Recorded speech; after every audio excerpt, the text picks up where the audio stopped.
Well, the one thing about that is, yes, he was the lead dog, but all of those guys in the room trained to be the starter. I don't believe in there's a starting running back. I don't believe in either there's one, there's a two, there's a three.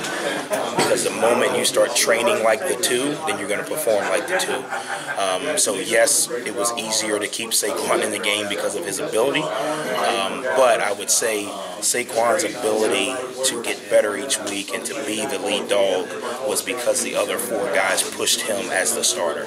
So they were pushing him because they thought they were the starter, and that's the first thing I told the backs here.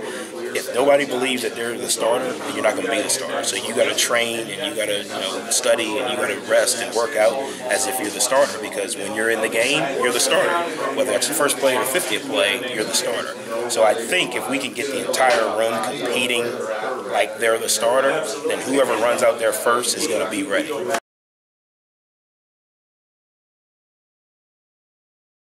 Well, I think it's going to come down to us coaches doing the best we can to keep it simple. Sometimes coaches get a little doctorate level and get smarter than they really need to be. It's a simple game. They have 11, we have 11. It's 153 in the third. So try to keep it simple.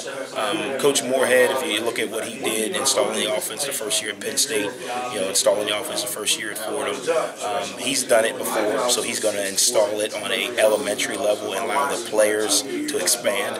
I think the one thing about it, although we are switching systems, like you just talked about, you got senior and players that have played, the learning curve should be easier for them. It's not like this is the first time they've been in college.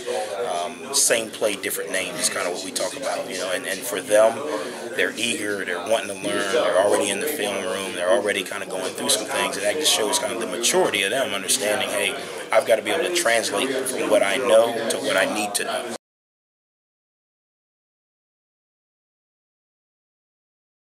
Well, it's good, and I think that's a credit to Coach Mullen and the former staff and the former coaches before Coach Mullen to get this place to a point to where the expectations are high.